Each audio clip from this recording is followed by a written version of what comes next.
Welcome to Tough Talk. Today my guest is Suhel Seth, Managing Partner at Council Age, a marketing company.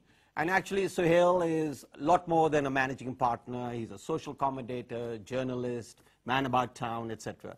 Welcome to the show, Suhel. Thanks, Ajit. You know, India is celebrating, entering its 63rd year of independence. And, you know, there are issues about India that actually, quite honestly, confuse me. And I would like for you to shed light on some of these issues so that we can all understand better. Okay? So the idea is, where is it, how do we explain the incomparable India, which may be incomparable, may perhaps not be.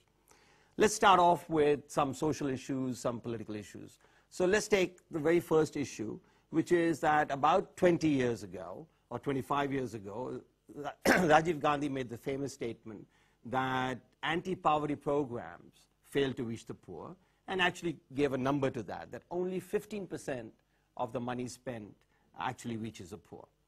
We now have, 25 years later, his Congress party, run by his wife, championing Narega, which by several accounts is a failure. And indeed, Jean Drèze, who championed the program, is the lead author of the program, once wrote an article calling it the Loot for Work program. Now, please explain to me. We've got 25 years of experience. We've discussed this issue ad nauseum. The government has analyzed it, and yet it comes out with this policy and champions it. You know, let's start, as always, at the beginning. I don't think Narega by itself is bad. I don't think the policies of this government, of previous governments, have been bad. Where we fail miserably is in what I call the last mile connectivity. If you look at our lives, you know, we'll build huge bridges, but we'll forget to widen the entry and the exit roads that connect that bridge. I believe we are more into the operation, and if the operation is successful, whether the patient lives or dies is not our concern.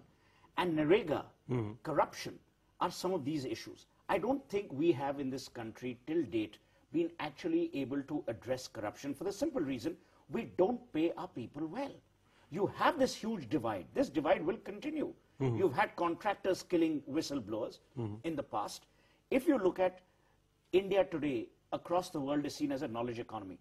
How impossible would it be to set up an electronic system where the money goes directly from the government into the individual concerned? Well, you know, this is where I think things might actually be changing, that we are changing from inefficient corruption to efficient corruption. I think we certainly have changed there.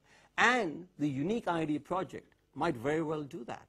That is to say, there's a smart card which is already in operation and in perhaps 2 years. So maybe the incomparable India will become comparable, and we will soon reach a stage where at least this business of corruption at the public level is reduced drastically. But I would ask you, how likely is that?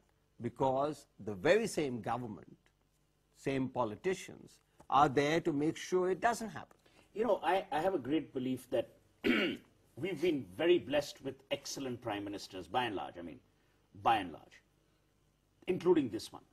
We've had a terrible political class in this system, and for which you and I are to blame. We can't stand for elections. We don't want to stand for elections. So that also hopefully will change. Hopefully it will. You have a political class that is hell-bent on destroying every institution. To my mind, these institutions began eroding in the 70s with the judiciary, with all these venerable institutions. To take your specific point, what happens is you have very noble intent. You have very, very poor delivery. But what's the worst is you don't have heads rolling after poor delivery. Tubar.com,